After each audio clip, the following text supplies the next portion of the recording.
गुहागर तालुक्यातील झोमडी ग्रामपंचायतीची ग्रामसभा मोठी वादळी ठरली। या ग्रामसभेमध्ये गावातील महिलांच्या सुरक्षेसंदर्भात ठराव महिलांनीच उपस्थित केला, तो मांडला आणि त्याला पाठिंबाही दिला। या ठरावामध्ये झोमडी गावातील महिलांनी असुरक्षित असल्याची भावना व्यक्त केली। महिलांच्या अब्रूची व सुरक्षिततेचा विचार करून स्त्रियांच्या सुरक्षेबाबत निर्णय घेण्याची मागणी करण्यात आली। बरं, असं घडलं काय तर झोमडी गावात सुनेवर सासऱ्याने अत्याचार केल्याची घटना घडली आहे आणि त्याचा संताप महिला व्यक्त करतायत।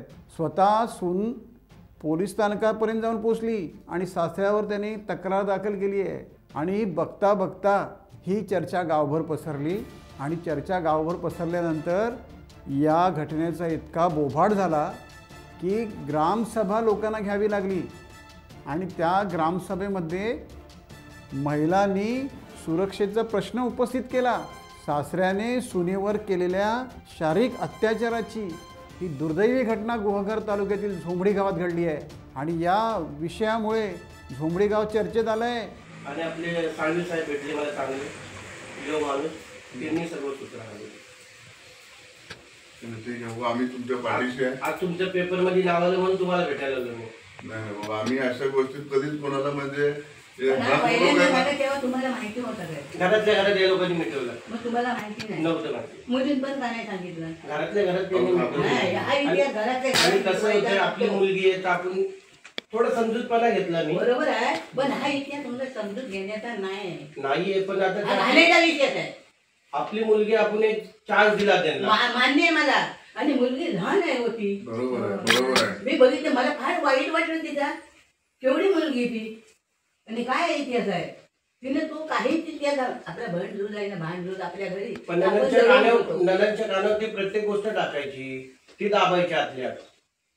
ही गोष्ट आता घरात बाई माणूस आहे, तिच्या कानावर टाकले तिने काय दाबला? जी घाणेरी होती तर आहे। हा, मग तेच तर ते नाटक करते ती, बाकी काय नाही। आणि आता ती बाहेर राहून ती सूत्र हलवते। आज खेडपर्यंत गेले, कुणाला भेटायला गेलं माहिती नाही।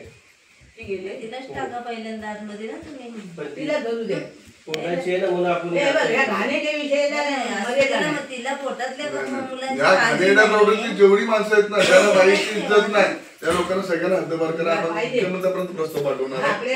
एका मुलाची जन्म देणार आहे, उद्या तिलाच मुलगी झाली ते तर पण बोललो मी, ते पण बोललो।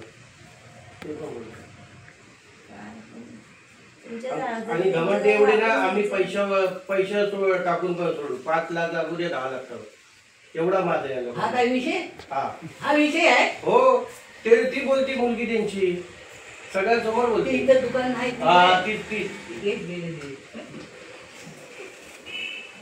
ह्याला काय अर्थ आहे का? ही काय भांडून नव्हे, आपण निर्गवतो, बोलतो, थांबवतो, ह्याला अर्थ नाही। नात्यात आहे ना तुमच्या, मामी बोलते ना तुमची मुलगी तिला, आणि तिनंच बघून दिला। मामी बोलते मला इथे सगळं माहिती आहे, कुणी दिला तर तिनंच दिला। ते म्हणजे तिच्या नंद रामपूर आणि कातोळी गावातील लोक कडक आहेत ना यावरती। रामपूर आणि कातोळी गावातील लोक कडक आहेत ना यावरती। टाइम्स डिजिटलला लाईक करा, सबस्क्राईब करा, शेअर करा आणि बेल आयकॉन दाबायला विसरू नका। पाहत रहा टाइम्स डिजिटल।